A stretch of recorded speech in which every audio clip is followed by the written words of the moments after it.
Salut YouTube, 75e anniversaire pour Ferrari pour ce Grand Prix de Monza. Le kit était juste incroyable, tout en jaune, magnifique. Pourquoi est-ce qu'ils n'ont pas fait toute la voiture en jaune? Mon plus grand regret je pense de ce week-end vraiment.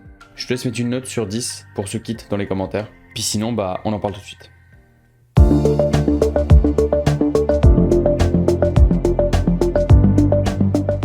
Bon, on a eu un Grand Prix assez plaisant sur une bonne partie de la course, puis ensuite la stratégie rentre en place, puis on a eu la fin, bon on en reparlera plus tard avec la safety car. Globalement au niveau de la note pour ce Grand Prix, je vais mettre une note de 6. Certes on a eu quelques pions qui ont bien dynamisé la course, je pense à Sainz, et puis on a eu la remontée de Verstappen, le duel avec Leclerc, et à la stratégie c'était intéressant. Finalement c'était compliqué. Donc une note un peu sévère, et compte tenu de ce qu'on a eu en fin de Grand Prix, bah ouais voilà, ça rajoute un peu à la frustration, donc 6 sur 10.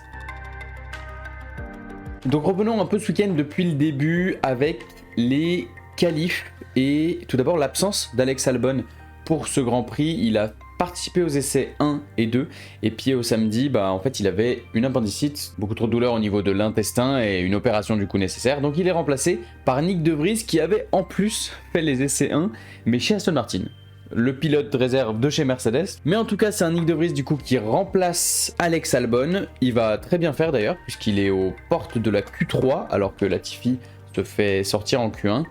Et on a un beau shootout pour la P1 entre Leclerc, Verstappen et Sainz. Mais bis repetita de Spa-Francorchamps où on a 7 pilotes qui vont être pénalisés et qui vont reculer sur la grille de départ. On a tout d'abord Max Verstappen qui va prendre 5 places de pénalité pour un changement de moteur à combustion interne et donc qui va passer de la 2e place à la 7e place. Sergio Pérez qui se qualifie 4e change lui aussi de moteur à combustion interne, mais c'est son premier composant de son nouveau bloc moteur et donc ça lui vaut une pénalité de 10 places. Au lieu de partir 4e, il partira donc 13e. Esteban Ocon aussi qui change son moteur à combustion interne, prend 5 places et part donc 14e. Derrière, on a le trio Bottas ainsi que les deux As avec Mick Schumacher et Kevin Magnussen qui prennent 15 places de pénalité pour les faire partir 15, 16, 17. Juste derrière eux, c'est Carlos Sainz et Lewis Hamilton qui prennent un moteur neuf complet. Ça veut dire qu'ils partent du fond de grille. On a donc un Carlos Sainz qui part 18e puisqu'il s'est qualifié devant Lewis Hamilton et Lewis Hamilton 19e. Et enfin Yuki Tsunoda qui part 20e, il a pris 5 réprimandes depuis le début de saison, ça équivaut à 10 places de pénalité. AlphaTauri a préféré prendre un nouveau moteur, il partira donc dernier au fond de la grille. On se retrouve donc avec une grille mixée, on a une première ligne avec Charles Leclerc, George Russell, une deuxième ligne complètement McLaren, un Max Verstappen qui se retrouve donc 7e, suivi de Nyck De Vries à la 8e place, et en fond de grille on voit Perez 13e, Sainz 18 et Hamilton 19. Maintenant qu'on a la grille de départ, on peut passer à la course. Déjà, un départ chaud entre Leclerc et Russell. Leclerc qui va pousser Russell à la première chicane et pour conserver sa place. Et juste derrière lui, Lando Norris qui n'a absolument pas démarré. Il était à 2 doigts de caler presque, j'ai eu l'impression. Et il se retrouve 7e voire 8e à la sortie du premier virage. Au fond de la grille, on a un Carlos Sainz, je crois, qui fait quelques avancées. On a un Perez qui s'est fait un peu tasser à la sortie du premier virage. Et on a eu un contact entre Kevin Magnussen ou Mick Schumacher, en tout cas une des deux As, et Valtteri Bottas. Valtteri Bottas qui finira donc la course avec un morceau d'aileron en moins. Ça aura sûrement eu un impact sur sa course. Mais le plus intéressant dans ce départ, c'est Max Verstappen qui partait 7. Plus Verstappen prenait du temps à remonter sur Charles, plus ça avantageait Leclerc et Ferrari pour la victoire. Sauf qu'en fait, en 4 tours, il était déjà 2e. Déjà, il nous fait un super start. Il mange Norris, Alonso. Il va chercher Gasly assez rapidement, même si je pense que Gasly s'est pas beaucoup battu. Ensuite, Ricciardo assez facilement. Et en 1-2 tours, il revient sur Russell. Il le mange. 2e place, à 2 secondes de Leclerc seulement. Et ensuite, c'est un peu de l'observation entre les deux premiers. Verstappen revient petit à petit, mais vraiment, on est passé de 2 secondes à un peu plus d'1 seconde en une dizaine de tours. Donc le rythme était quand même assez similaire. Et du côté rouge, il y en a un autre qui s'appelle Carlos Sainz et qui nous a fait vraiment une masterclass sur cette course. Il avait un rythme d'enfer, il a remonté absolument tout le peloton et il était à la 4e place en ayant doublé Daniel Ricciardo au tour 14. Vraiment une grosse performance de sa part quand on sait qu'il partait derrière Perez et que Perez lui a beaucoup plus galéré à remonter tout le peloton. Après certes il a dû rentrer assez tôt, il avait les copes de frein avant droit qui chauffaient pas mal, je sais même pas si c'était le but de le faire rentrer. ou si c'était vraiment stratégique pour lui mettre les hards très tôt parce que c'était un peu le train de DRS comme on avait vu déjà à Spa. Mais globalement, le duel que j'ai pensé voir entre Sainz et Perez, bon bah Sainz l'a mangé.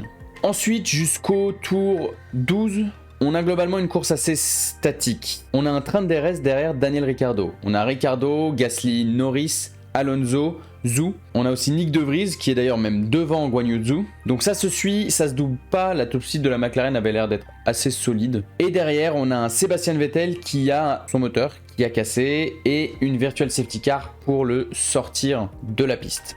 Et cette VSC, Ferrari va la saisir. Ils vont faire rentrer Charles Leclerc pour lui mettre des médiums, lâcher les pneus soft et essayer soit de faire un deux-stop, soit de rallier l'arrivée avec les médiums. De l'autre côté, on a Sainz qui a des médiums et qui fournit les informations aussi en même temps à Ferrari pour leur dire voilà, ces pneus, ils ont telle performance, telle longévité. Donc dans l'idée, la stratégie elle est bien vue de la part de Ferrari. Max ne répond pas parce que s'il répond, bah, la course elle est statique, elle est bloquée. Donc lui il va continuer, Russell de même continue. Et Leclerc il rentre, il fait un arrêt au stand. Plus court puisque tout le monde est à vitesse réduite. Et ensuite il a des pneus frais, il va undercut tout le monde.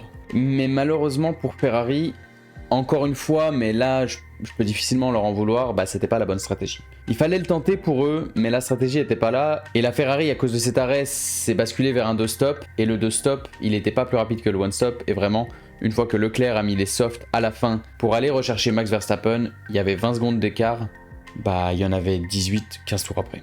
Donc on peut pas trop leur en vouloir d'avoir tenté cette stratégie parce que la VSC c'est vrai que bon c'est un avantage et il faut s'en servir, mais ils ont pas eu la chance que ça tourne en leur faveur. Donc Verstappen est solide leader devant Leclerc, devant un Russell qui est dans un no man's land. Et derrière, on va avoir deux philosophies. On va avoir ceux qui vont rentrer au tour 25 pour mettre les pneus hard et aller jusqu'au bout, et ceux qui vont faire durer leurs pneus médium très longtemps jusqu'au tour 35-40, mettre les softs et rallier l'arrivée. Et clairement, de ces deux philosophies, la deuxième est la meilleure. Tout le peloton, Ricciardo, Gasly, De Vries, Zhou, se font manger par Norris, Hamilton, Sainz, qui ont fait la stratégie inversée. On se retrouve avec l'ordre qui est le suivant. Sainz, 4ème, suivi de Lewis Hamilton et de Perez qui lui a fait un 2-stop mais a ravitaillé tellement tôt qu'il a réussi à mettre suffisamment d'écart au reste du peloton. Et enfin, on a Norris, puis Ricciardo, Gasly, De Vries et Guan Yu Zhou. Gros duel d'ailleurs entre Zhou et De Vries pour le dernier point.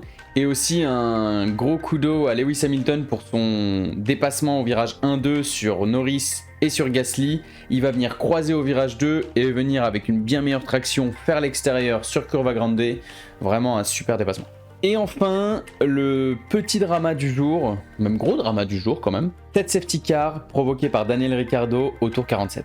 Bon, qu'est-ce qui se passe? Ricciardo a un problème mécanique, il s'arrête sur le bas-côté de la piste, entre les deux virages Lesmo, sauf qu'il s'arrête pas vraiment devant un poste de commissaire et il faut pousser la voiture pour la ramener. À ce moment-là, une safety car est déployée. Le but dans ce genre de situation, c'est de dégager la piste le plus vite possible pour qu'on puisse relancer la course. Il reste 6 tours de course. L'objectif, c'est de finir sous drapeau vert et pas sous drapeau jaune. Et c'est pas ce qui va se passer. Il y a deux soucis dans cet incident. Le premier, apparemment, Ricciardo n'est pas resté en neutre. Ce qui fait qu'en fait, les commissaires n'ont pas pu faire rouler la voiture en arrière jusqu'au poste de commissaire.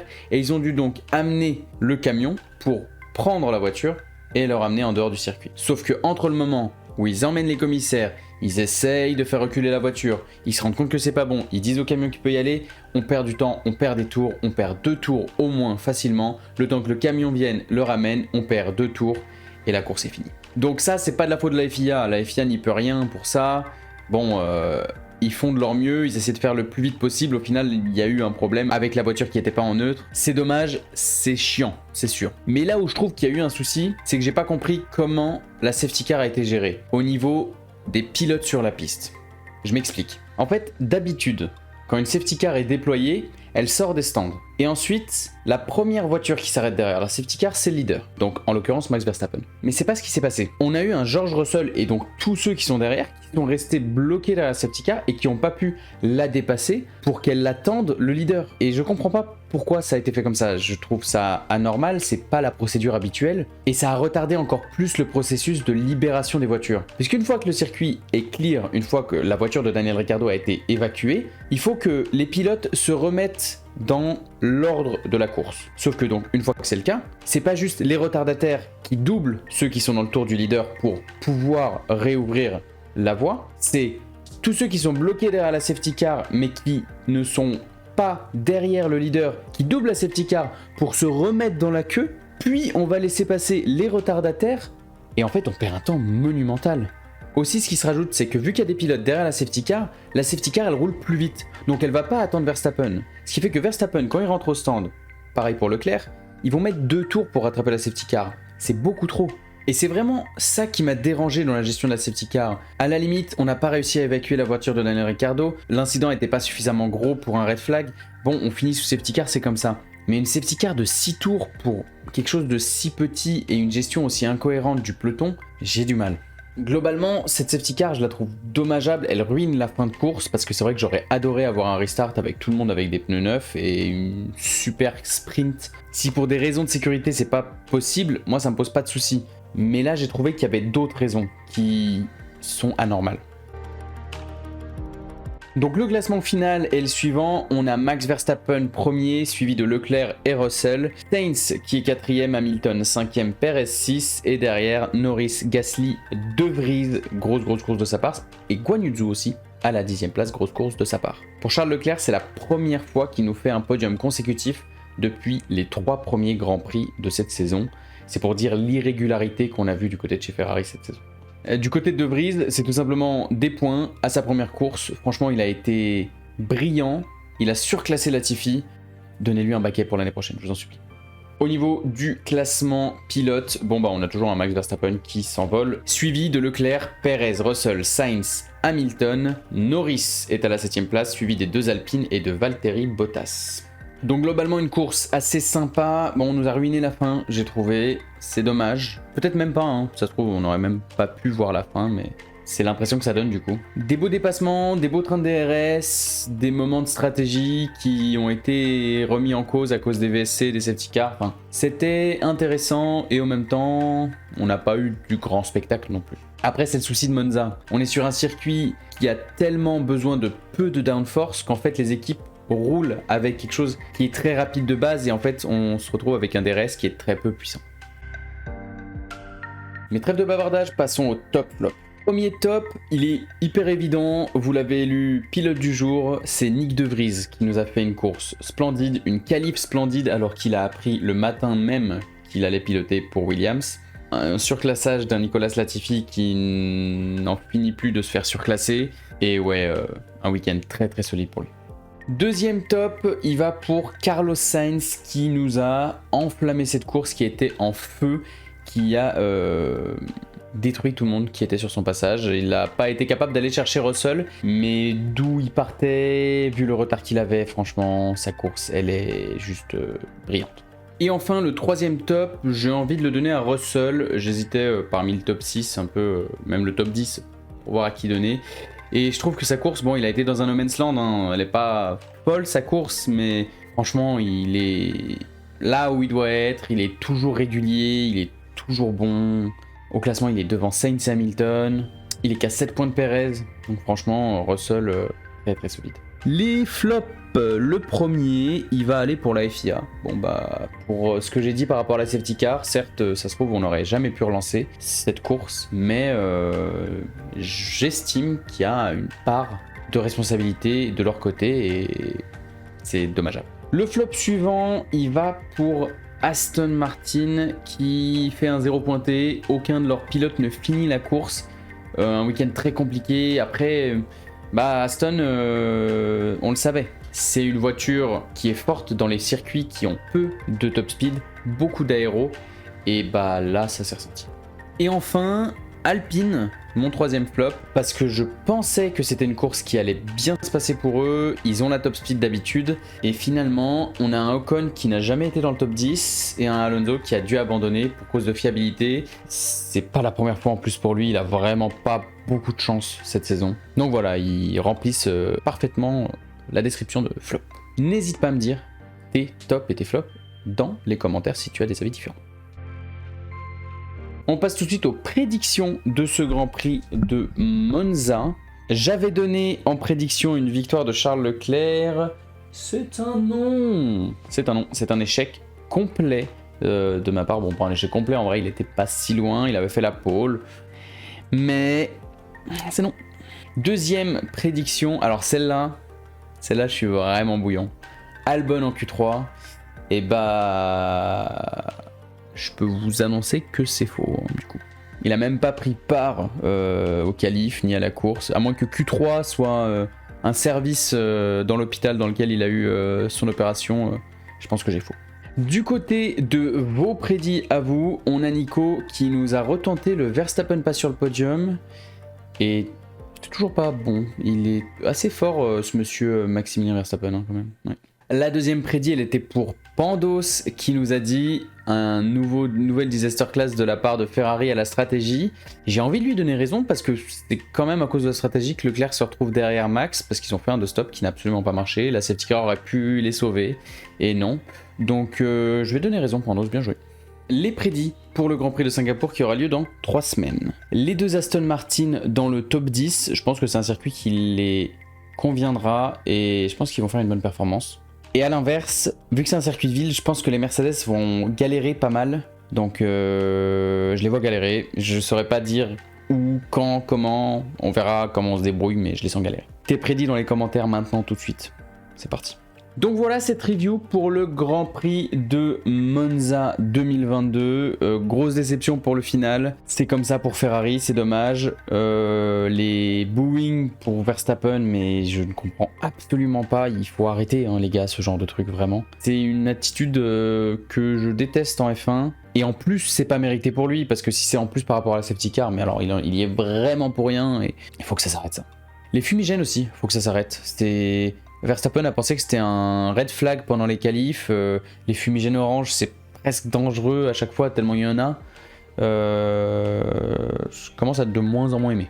Enfin bref, c'était la review du coup. Dites-moi ce que vous en avez pensé. Dites-moi si vous avez des points en plus que je n'ai pas abordés et sur lesquels vous avez un avis. Sinon, bah, si t'as tout kiffé et genre vraiment t'as rien à redire, bah, lâche ton like, lâche ton commentaire pour le dire. Ça me ferait énormément plaisir. Abonne-toi si c'était pas déjà le cas. Et puis à la prochaine fois pour Singapour. Ciao.